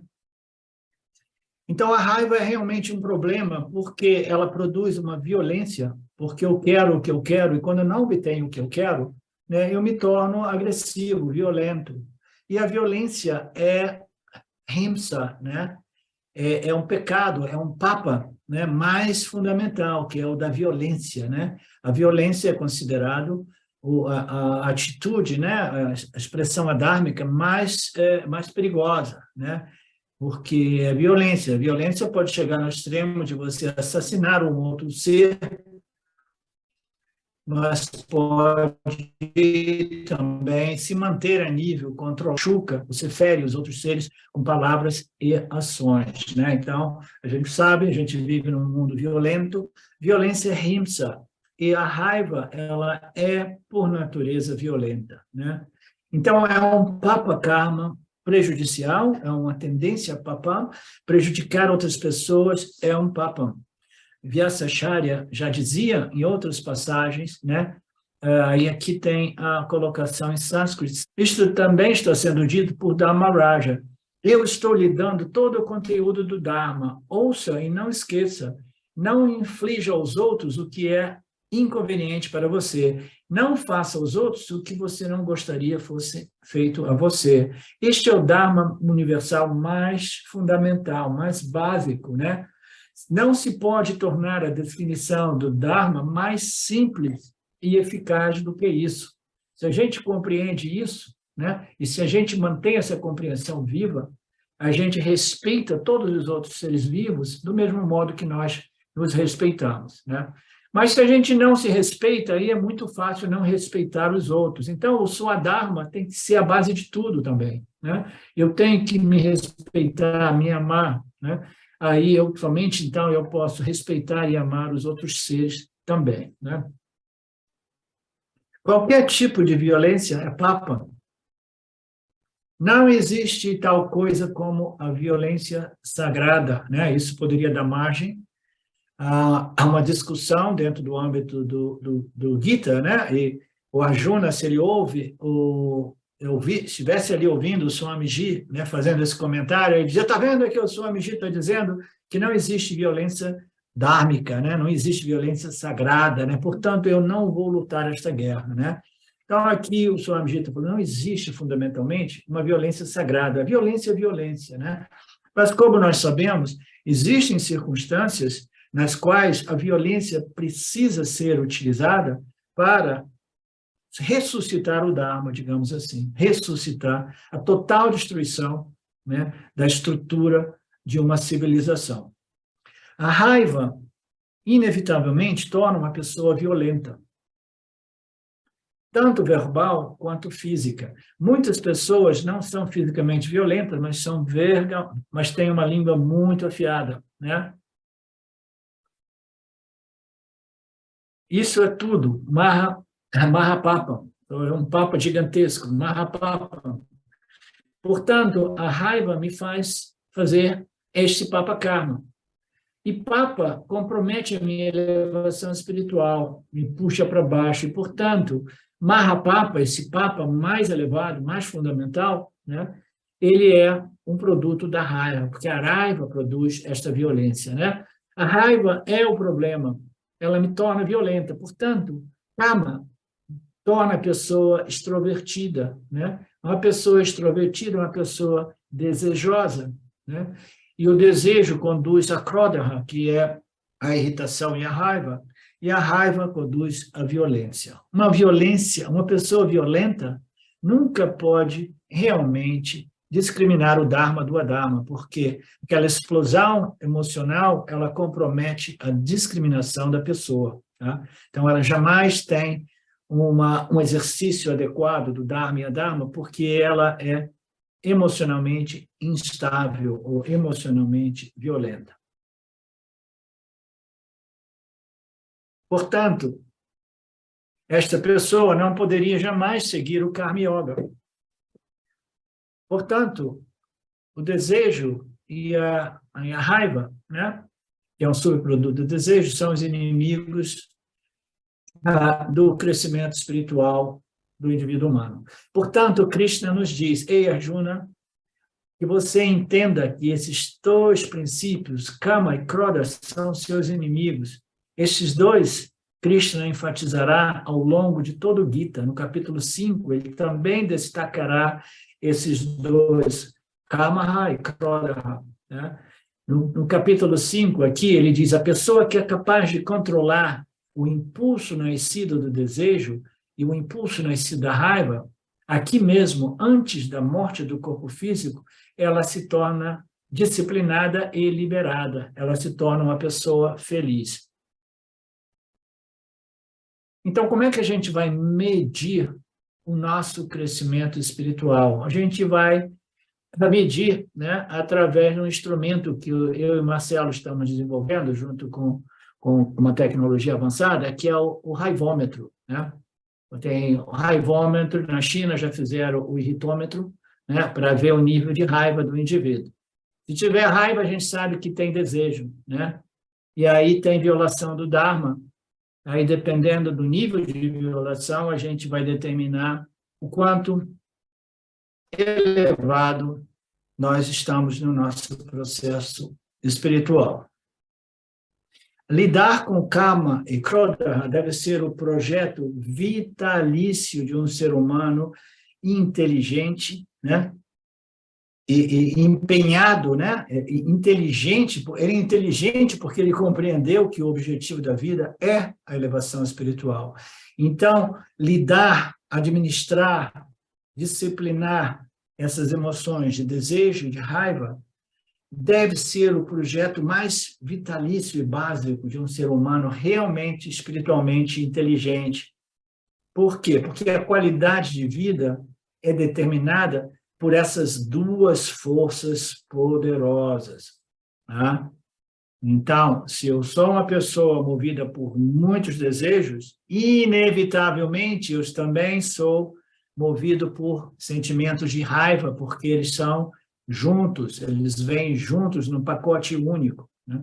Então, administrar essas duas vasanas, essas duas tendências, que não é uma coisa simples, necessariamente, lidar com os meus desejos e com a sombra desses desejos, o subproduto, que é a irritação, é um projeto fundamental para qualquer ser humano inteligente que visa, né, a elevação espiritual como o único realmente propósito, né, desta vida, né, o propósito principal, minha elevação espiritual, acima do ganho material, acima das riquezas materiais, eu quero a minha riqueza espiritual. Então, eu preciso administrar os meus desejos e as minhas emoções negativas sempre que os desejos são dificultados, né? E karma é um desejo que não exclui o desejo de evitar, né? Então, a gente tem que colocar no mesmo pacote do karma, a gente tem que colocar os desejos positivos, desejo de haver alguma coisa e desejo de remover alguma coisa ou de evitar alguma coisa. Ambos são desejos, né? É a ausência de total aceitação daquilo que é, desde que seja algo que não pode ser modificado, né? Então, este deve ser o projeto principal de todos nós do Vedanta Brasil. E isso irá determinar a qualidade da minha vida e a qualidade da minha faculdade de discriminação entre Dharma e Adharma. A devida, né, eficaz administração dessas duas forças. Isso a gente vai ver novamente no capítulo 16, onde o Lord Krishna diz: desejo, raiva e ganância. Este portal triplo para o inferno é a causa da própria destruição humana. Portanto, precisamos desistir dessas três forças, renunciar a essas três forças. E como nós sabemos, a gente só renuncia a isso se a gente tiver a força de vontade aliada com a compreensão a respeito dessas energias, dessas forças que destroem os seres humanos, né? Que nos destroem espiritualmente, desperdiçando nascimentos após nascimentos, né? Então, aqui, o karma, Krodha, é apresentado num triplo portal chamado de desejo, raiva e ganância. Isso é muito interessante, a introdução do termo ganância, que o Swamiji, né, desdobra de modo muito brilhante aqui, né? Existem 3 caminhos para o inferno, 3 estradas expressas para o inferno. Porque a estrada é longa e grande, tantas pessoas estão indo, mas não pela via estreita. E essas são as 3 estradas, né? Então, o desejo, a raiva e a ganância, né? Portanto, o Krishna diz, né, saiba que esses 3 são o seu pior inimigo, né? Aqui temos que observar um ponto importante. Krishna está falando, são 2 inimigos internos, desejo e raiva. Então, naturalmente, ele deve estar usando o número duplo em sânscrito, né? Aqui é uma parte técnica em termos da língua sânscrita, ok? Aqui, Krishna está falando sobre 2 inimigos, portanto, ele deve estar... Curiosamente, você descobre que esses são os problemas de conhecer a gramática do sânscrito. Ok. Ok. Por que Krishna usa o número singular? Porque, de acordo com Krishna, e também é um fato, desejo e raiva não são 2 identidades. Naquela linguagem, ele usa o desejo e raiva como 2 princípios, mas ele apresenta como se for na linguagem singular. Por quê? Porque desejo e raiva, elas não são 2 entidades distintas, separadas. Elas não são nada além de um princípio, de uma força. É o mesmo inimigo visto de 2 ângulos diferentes. Eles são os 2 lados da mesma moeda, né? Como você diz isso? Shankaracharya dizia 1.300 anos nas suas escrituras, né? Nos seus textos, né? Que o desejo obstruído se converte em raiva. Isso nós sabemos, nós já ouvimos falar, né? O desejo obstruído produz raiva. E como nós sabemos, os desejos quase sempre são obstruídos, né? Eles são obstruídos muitas vezes até que eles tenham sido realizados, mas a obstrução está sempre presente no campo, né? É um campo altamente competitivo, digamos assim. O desejo realizado se transforma no quê? Né? Apesar disso, não é necessário aqui, mas com uma nota à parte, o desejo realizado Não, aqui é que tem o lado do portal triplo, né? O desejo não realizado se transforma em raiva. E o desejo realizado? Eu realizei. E aí, que ocorre com esse desejo? Esse desejo se transforma em desejo por mais e mais, ganância, né? Então, é uma lógica simples, clara, evidente e sofisticada, do modo qual essas três emoções humanas, três energias humanas, elas são fundamentalmente uma, né? Então, a ganância existe potencialmente no desejo que é realizado, né? E a raiva existe potencialmente no desejo que é obstaculizado. Então, esses desdobramentos dos desejos, eles já são contidos na semente do desejo. E vai depender da realização ou não realização desses desejos. E aqui o Swami dá exemplos lindos e maravilhosos. É por isso que, para as pessoas que gostam de fazer jogo de aposta, né? As pessoas nos cassinos têm sempre um truque, né? Ou as pessoas em geral, quando você joga pela primeira vez, eles deixam você ganhar, né? Você joga a segunda vez, às vezes deixam você ganhar de novo. Aí depois, quando você começa a apostar mais, eles começam a ganhar, e você perde tudo, né? E tudo que você tinha antes de iniciar a ganhar. Por quê? Porque se você permite ao outro de ganhar, de realizar aquele desejo, imediatamente ele vai se tornar o quê? Ganancioso, né? Então, todo mundo, nos Estados Unidos, a cultura dos cassinos é muito comum. Eu sempre detestei aquele ambiente, mas eu tinha um amigo que, de vez em quando, nos arrastava ali, umas 2 vezes apenas, eu e a Silvia. E naquele ambiente, né, as pessoas sabem, por experiência própria, que ganhar não é tão difícil, mas sair de lá com seu ganho é quase impossível. Porque a mente se torna gananciosa quando ela começa a ganhar. Nossa, eu cheguei aqui com $100 e agora eu estou com $5.000.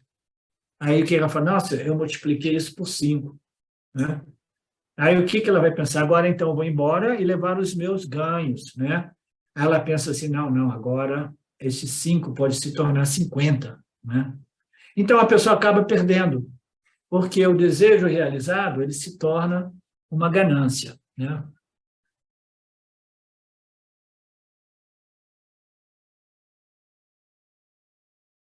Então, o desejo, ele potencialmente, ele possui a raiva, a frustração e a ganância. E não somente isso, a intensidade da raiva é diretamente proporcional à intensidade do desejo frustrado, né? Do desejo obstaculizado. Suponha que você queira ver um determinado programa na TV, aí no dia desse jogo, no dia desse programa, falta luz, né? Você preparou tudo, você convidou seus amigos e amigas para ver a final da Champions League, né? Aí, no final das contas, falta luz e você não pode ver a final da Champions League, né? Por exemplo, né? Então, as pessoas elas vão ficar muito frustradas, muito irritadas e algumas raivosas. Então, quanta raiva vem, porque o desejo pela final da Champions League era enorme, né? Então, a raiva é sempre proporcional ao desejo. A raiva é proporcional ao desejo. É proporcional ao desejo. A partir daí, é muito claro compreender que a raiva e o desejo são as mesmas, é o mesmo princípio, é a mesma coisa. A raiva é proporcional ao desejo, né? Desejo dificultado, desejo obstaculizado, desejo frustrado. Então, a raiva está sempre ali, né? Ela está potencialmente no desejo, né? O que vai variar é o quê? É a proporção, a intensidade desta raiva, mas ela existe ali porque ela existe contida no desejo. Então, como lidar com o desejo e com a raiva? Krishna tem a dizer em seguida, no próximo verso, né, que é o verso 38. Então, como todos nós sabemos, este não é um grupo de estudo acadêmico, este é um grupo de análise de experiências, né, que nos permite a contemplação, reflexão baseada na observação do modo qual nós respondemos, né, ao mundo, né, as nossas interações com o mundo. Então, nós somos um laboratório, né, dentro da vida, que é um grande laboratório, e esses ensinamentos precisam ser, né, aplicados, observados dentro do contexto desta experiência, deste laboratório, né? O quanto frequentemente eu sou movido por desejos, e o quanto frequentemente eu experimento irritação, raiva e frustração, né? E muitas vezes a ganância, né? O quanto frequentemente essas energias destruidoras, né, do nosso processo espiritual, elas estão presentes no meu dia a dia. Isso é uma honestidade, uma integridade intelectual importante que todos nós tenhamos. Senão a gente vive num mundo acadêmico que não frutifica, né, como realmente, como saúde mental, emocional, espiritual, né? Então, aqui no verso 38, o Lord Krishna apresenta um ensinamento muito bonito. Ele diz que este conhecimento, né, o conhecimento a respeito do que é Dharma e do que não é Dharma, o que é Dharma e que é Dharma, e o conhecimento a respeito de Satya e Mithya, realidade e Mithya, né? Realidade aparente, realidade absoluta, Dharma e Adharma, dentro do contexto de Mithya. Este conhecimento espiritual total, né, Satya e Mithya, né, engloba tudo, né? Este conhecimento espiritual, ele é encoberto pelos desejos. Interessante, né? Então, este conhecimento, ele está sendo, né, velado, né, encoberto pelos meus desejos. E aí ele apresenta três analogias que nós já conhecemos, vistas de ângulos ligeiramente diferentes. Então, esta cobertura que ocorre a respeito da minha faculdade de discriminação a respeito de Dharma e Adharma e de Satya e Mithya, este véu, né, de ignorância, essa cobertura, né, é o desejo, porque eu desejo alguma coisa, porque eu ainda acredito que os objetos de desejo possam realmente me resolver. Então, já do início existe esta ignorância espiritual operando, senão eu não teria todos esses desejos, né? Então, esses desejos vinculativos, uma hora dessas eu vou ganhar na loteria e vou me resolver, né?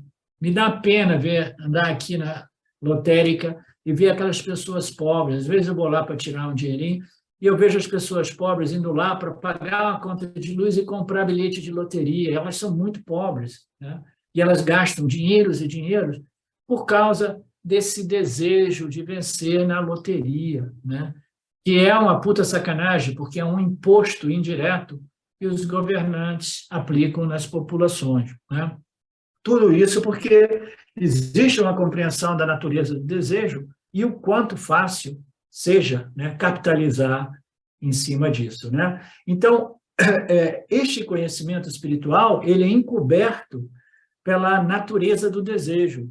Da mesma forma que o fogo fica encoberto pela fumaça, da mesma forma que o espelho fica encoberto pela poeira, da mesma forma que o feto, né, no útero, permanece encoberto, né, pelo útero, até que aqueles 9 meses se completem, né? Então, nós temos 3 tipos de coberturas que são tradicionalmente apresentadas, né, como analogias para esta ignorância, né? Então, essa ignorância é um véu que impossibilita o indivíduo a exercer, né, a faculdade de discriminação a respeito de Dharma e Adharma, Satya e Mithya, excesso de Rajoguna, produzindo mais e mais desejos. Então, a falta deste conhecimento é devido a este véu de ignorância, ok? E este véu de ignorância é descrito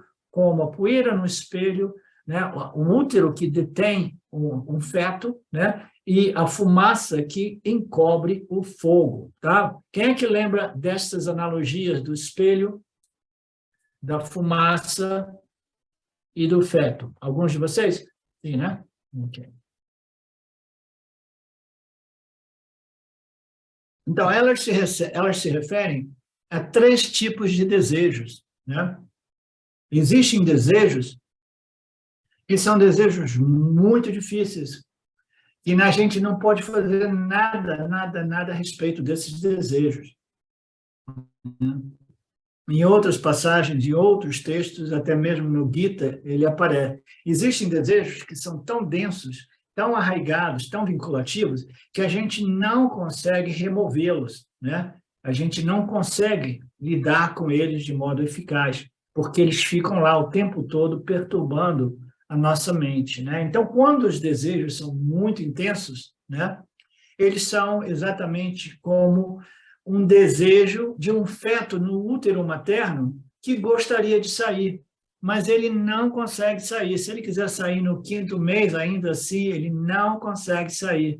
Então, qual seria a melhor atitude deste feto? É simplesmente relaxar e aceitar aquilo que não pode ser mudado, que é uma lei natural que diz um feto, para se desenvolver completamente, precisa esperar 9 meses, né? Então, existem desejos que, em analogia, podem ser vistos como o desejo de um feto que quer sair antes do tempo, mas ainda assim é impedido, e, portanto, ele compreende, não, este é um desejo impotente, é melhor eu simplesmente, né, observar esse desejo, mas sabendo que não existe nenhuma ação que eu possa fazer para realizar esse desejo. E, neste modo, a gente consegue, de repente, até minimizar este desejo. O outro desejo é um desejo mais administrativo, né?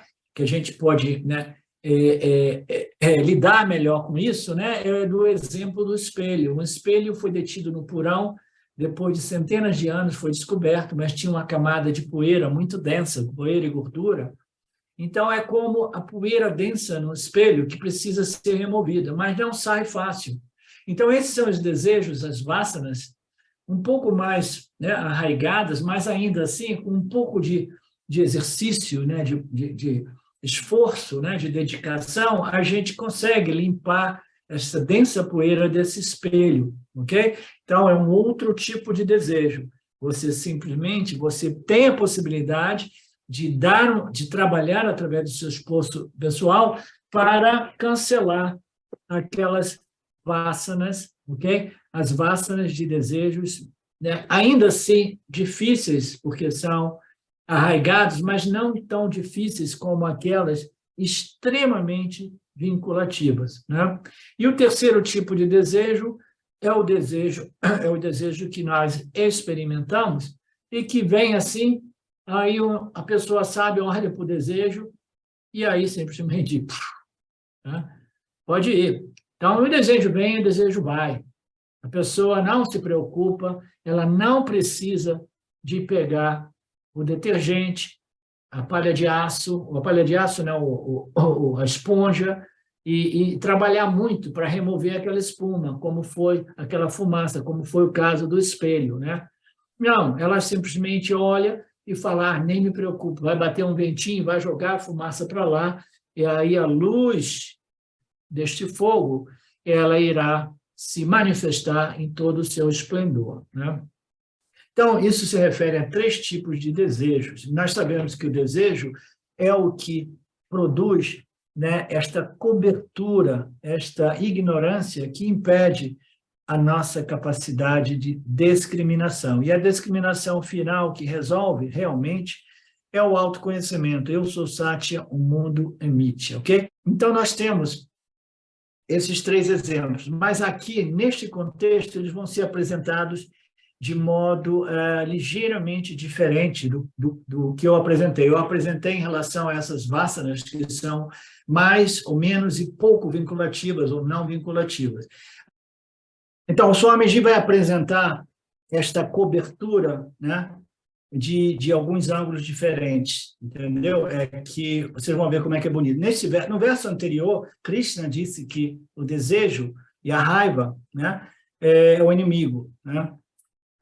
E, portanto, se você aprender a manejar, a manipular, a regular, né, essas energias, que é uma única energia, desejo e o seu subproduto, você não precisará manejar Croda, ok? Então, aqui ele está apresentando para a gente, né, uma tática, né? Em toda guerra, você tem que utilizar táticas. Você diz assim, eu tenho desejo e eu tenho a irritação. Aí a Luciana diz assim, eu vou começar a trabalhar a minha irritação e raiva. E o Swami Ji está dizendo assim, não começa trabalhando o efeito, trabalhe a causa, porque se você resolver a causa, você irá resolver o efeito, né? Então, ele diz que o seu inimigo é o desejo, né? Você precisa compreender que a disciplina, né, e a manipulação e a regulação, né, precisa ser feito com calma, né? E você não precisa de regular a irritação separadamente, porque somente o desejo se converte em irritação. A irritação não se converte em desejo, né? Lógica simples, elegante, prática e irrefutável. E, portanto, Krishna não discute aqui o problema da raiva. Ele queria discutir apenas o problema do desejo, mas ele apresenta o desejo que se desdobra, né, em raiva e ganância, em alguns casos. Como o desejo causa problemas para o ser humano, é como analisar uma doença, né? Esse é um outro paralelo. Como é para esta doença em particular, a insulina não é suficiente, o pâncreas não está funcionando, etc, etc. Então, ele coloca aqui que as doenças são sempre originadas de uma causa. E essas causas, elas vão produzindo efeitos colaterais, efeitos. Aí, quando você vê, nenhum órgão seu está mais funcionando, né? Mas, de repente, tudo se originou no estômago, no pâncreas, ou onde quer que seja, né? Então, a questão é encontrar sempre a causa raiz de uma doença, né? E o samsara, todo ele, a doença do samsara, que possui uma infinidade de efeitos colaterais, é todo ele iniciado no desejo, né? Veja como é simples. Nós precisamos ser os nossos médicos, identificar a causa raiz do sofrimento, dessa ignorância, né? Desta doença do samsara, e em vez de lidar com todas essas emoções, todas essas energias perturbadoras que no final nos destrói, causando a total desilusão ou incapacidade discriminativa, a gente não vai trabalhar em cada uma daquelas condições ou variações sintomáticas, a gente vai direto na causa, que é o quê? O desejo. Ficou muito mais fácil, não ficou, Luciano?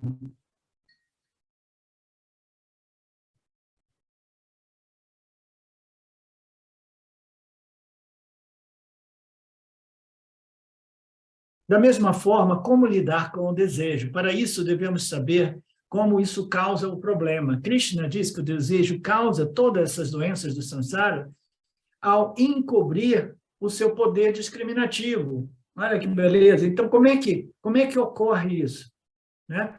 Como é que isso tudo me destrói no final? Como é que eu tenho tantos outros sintomas de doenças, né? Aí aqui o Lord Krishna diz que o desejo você precisa ser compreendido, né? Ele é a causa do problema e ele vai causar um embutamento intelectual que irá comprometer a sua capacidade discriminativa.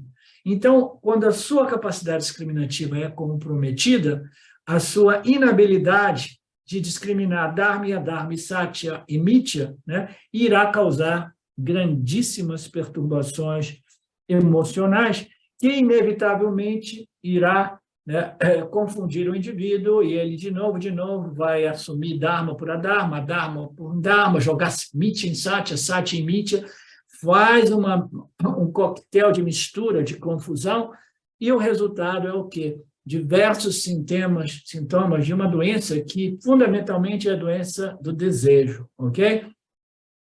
Então, ele vai explicar isso, que o desejo causa problemas na medida que ele vai comprometer a nossa faculdade discriminativa, né? Por que ela compromete a faculdade discriminativa? Porque o desejo é um elemento perturbador, né? Por quê? Porque ele, quase que invariavelmente, ele é obstaculizado, obstruído, dificultado, né? Então, o desejo é a causa, ele irá, né, comprometer o nosso poder discriminativo, o poder do raciocínio, o poder do discernimento, né, cognitivo. Assim, uma pessoa obcecada por desejos, ela não consegue ser discriminativa.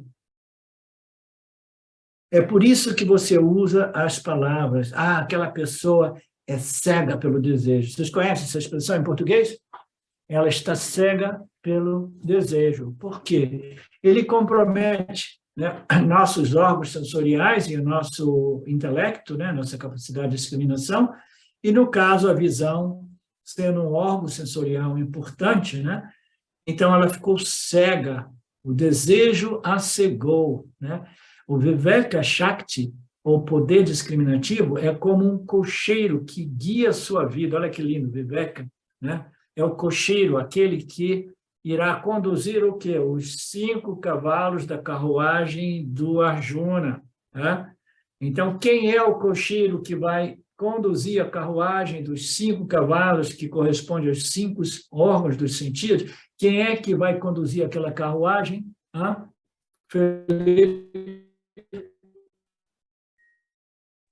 É sátiva, né?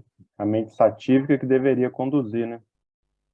E não a mente Lord Krishna, né? Que é o símbolo da sabedoria, o símbolo de... Então, Krishna está ali conduzindo a carruagem do Arjuna, né? Então, esse cocheiro, como é bem colocado aqui, onde é que está o cocheiro?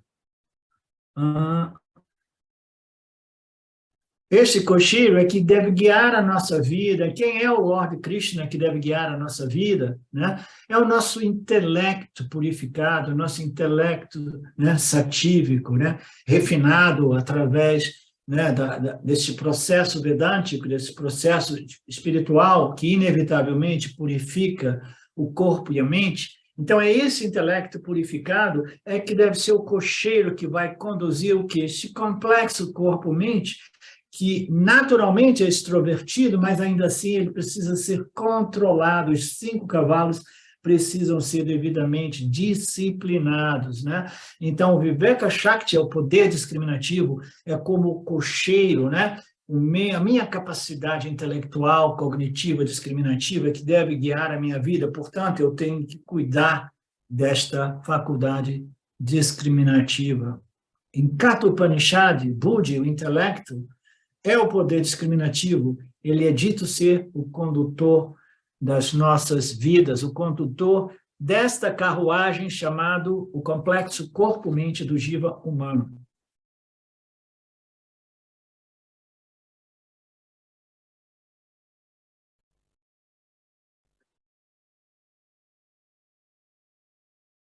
Assim como o motorista sozinho decide qual o caminho que ele vai dirigir o carro, né? Se vai virar para cá, virar para lá, né? O Viveka Shakti, né? A nossa capacidade discriminativa, é o condutor de nossas vidas, né?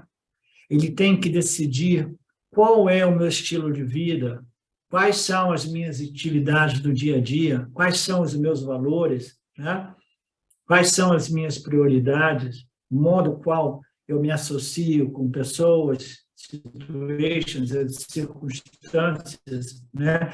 Então, esta discriminação, que é o intelecto refinado, ele é responsável pela sua própria purificação, e na medida que ele se torna mais eficaz na sua capacidade de discriminar, o complexo corpo-mente como um todo se torna sempre mais saudável. É isso que Swamiji se refere à saúde mental espiritual, mental, emocional e espiritual.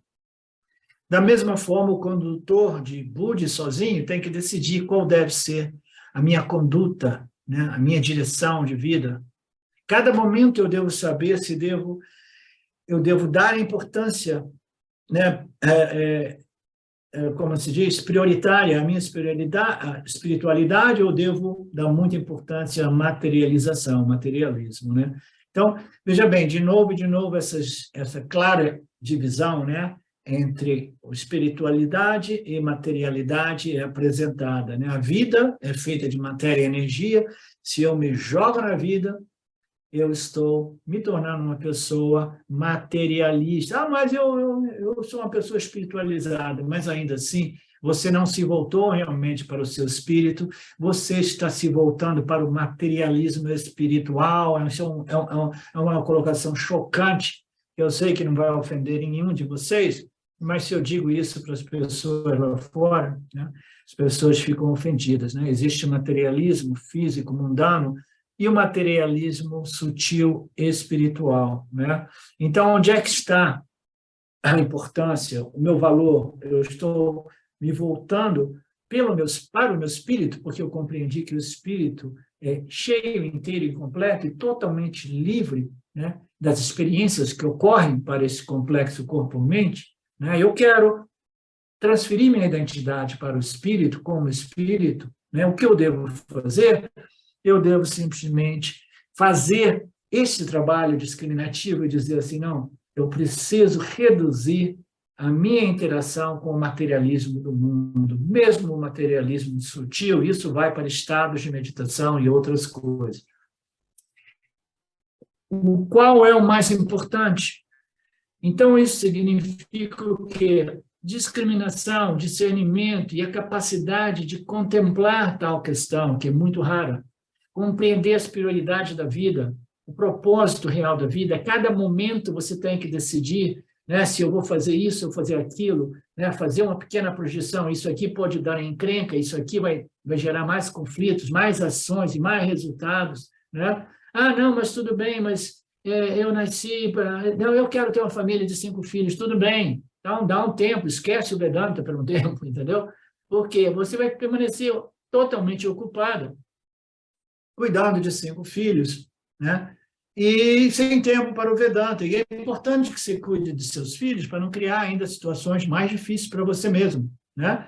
Então, a gente tem que estar todo o tempo, né, apesar de toda dificuldade, né, deixando este intelecto se purificar de tal modo que ele possa nos conduzir inteligentemente no samsara, que é uma viagem muito difícil, como todos nós sabemos, né? Todo o tempo nós estamos exercendo as escolhas, e as escolhas elas precisam ser tomadas muito cuidadosamente, né? Até que elas possam ser tomadas espontaneamente, quando o nosso senso de discriminação é mais natural e espontâneo, e quando as escolhas já não são mais tão importantes, porque o indivíduo ele se retirou do mundo tanto quanto possível, de tal modo que essas escolhas já não são mais tão necessariamente presentes em suas vidas. O que não é fácil para um grihasta, ashram person, uma pessoa que vive no mundo ainda, né? Que não se aposentou numa floresta ou num ashram ou numa caverna em Tiruvannamalai.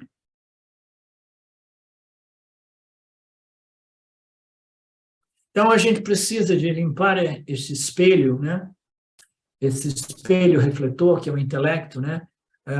Para desenvolver o jnana, né? Esse conhecimento satívico, claro, de modo que o Viveka Shakti tenha a expressão livre deste poder nublante, né? Nublador, velador, né? E como os desejos cobrem este poder discriminativo, Krishna dá 3 exemplos, exemplos que nós já conhecemos, né? Ele fala sobre a fumaça, o fogo e o feto, né? Então, por que ele usa o elemento fogo? O fogo, ele tem um princípio de luz.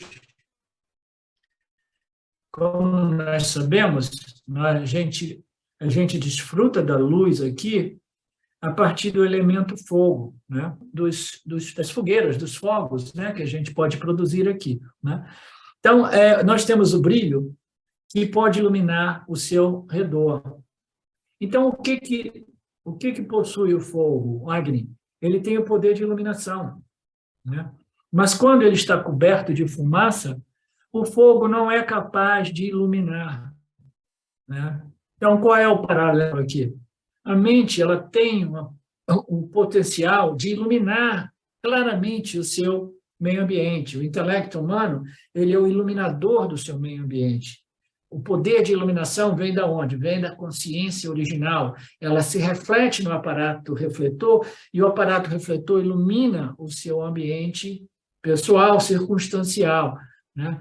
Então, se tiver muita fumaça, este aparato refletor ele já não produz a luminosidade necessária para que a gente possa distinguir a cobra da corda, né? A gente precisa de um pouco de luz, e essa luz é a nossa capacidade intelectual. Então, o fogo é utilizado como exemplo, porque a natureza dele é iluminar e revelar. O intelecto também possui isso, né? Poder de iluminação, mas quando ele está muito encoberto por desejos, né? O intelecto já não ilumina bem e comete muitos erros de leituras do campo. Muitas confusões entre Dharma e Adharma, entre realidade e não realidade, né?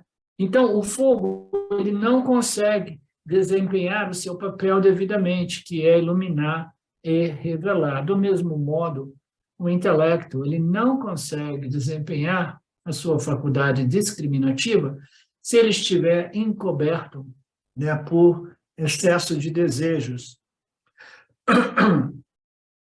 O que é isso? Iluminando o lugar, assim como quando há neblina espessa, mesmo que a luz do carro esteja acesa, ela não pode mostrar a estrada. A visibilidade é tão ruim, eles até cancelam os voos, né, quando a luz é obstaculizada pela neblina, né? Uma outra analogia. O segundo exemplo é o espelho.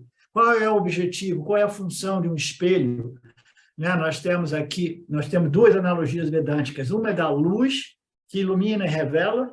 Vocês lembram da analogia? O que você vê aqui? A mão e a luz, né? A luz está produzindo a visibilidade da mão, né? A gente tende a não ver a luz, mas tudo bem, este é um outro ensinamento, mas a gente vê a mão. E o espelho é o espelho refletor que reflete a criação do universo. O universo ocorre dentro do espelho macrocósmico chamado Prakriti de Maya, né? Quando esse espelho está coberto por muita poeira, o espelho não consegue exercer o seu papel, que é o quê? É refletir, né, o universo. Então, o intelecto humano também é visto como um espelho, ele é visto também como uma luz que brilha, né?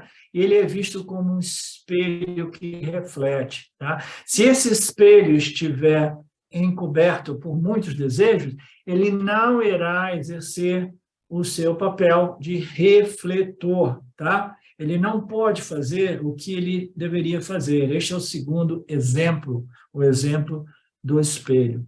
E o terceiro exemplo é o exemplo de um bebezinho, um feto já desenvolvido, uma criança no útero, né? Assim como a criança é ainda encoberta pelo útero, ela quer encontrar o mundo, ela quer experimentar os nomes, as cores e as formas, né? Os nomes são inexistentes naquele estágio, né? Ela quer experimentar tudo aquilo, mas ainda assim ela está impossibilitada devido à cobertura do útero materno, né? Então a criança, cujo propósito é interagir com o campo, ela está sendo impedida, né? Impedida de interagir com o campo. Então, de novo, ela não pode ainda fazer aquilo que ela foi desenhada para fazer, que é a interação com a dualidade, interação com o campo dos objetos físicos materiais, né? Então, ela não pode, ela é impedida a funcionar como um ser vivo, né? Portanto, nós temos esses três exemplos, e o exemplo para ser mais respeitado é o exemplo desses desejos, colocando esses exemplos mais do ponto de vista do desejo, né? O desejo para ser mais respeitado é o desejo de uma criança que gostaria de deixar o útero materno. Então, nós somos mais ou menos como crianças que queremos o que queremos, e quando os desejos são muito arraigados, a gente quer, né? Exatamente como uma criança no útero, mas a gente tem que olhar para aquele desejo e dizer assim, tudo bem, esse desejo eu não posso fazer nada, né? ele é realmente algo que não pode ser feito, né? Ele é potente, eu fico de olho nele, né? E eu não vou deixar que ele me conduza, né? Que ele me opere. Mas são desejos mais difíceis, né? Enquanto que, do ponto de vista do desejo, o espelho com a poeira é mais fácil de ser limpo, e a fumaça que cobre o fogo, ela é removida com o ventinho que vem de lá para cá, daqui para lá, né? Da mesma forma, coberto pelo desejo, o intelecto não pode fazer o que ele foi desenhado para fazer, coberto pelo desejo. O quê? Discriminar, pensar, discernir, determinar, né? Esta capacidade se perde assim que ele é coberto pelo desejo. Esses 3 exemplos são muito significativos. Quando a fumaça está cobrindo a chama, é mais fácil retirá-la. O quê? A gente dá continuidade amanhã, a gente já passou do nosso tempo, né?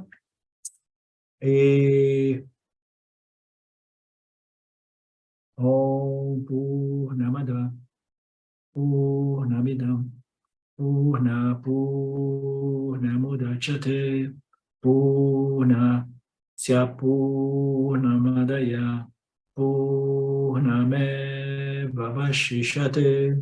Om Shanti Shanti Shanti. Namastê. Obrigado a todos vocês. Até amanhã, se Ishvara permitir.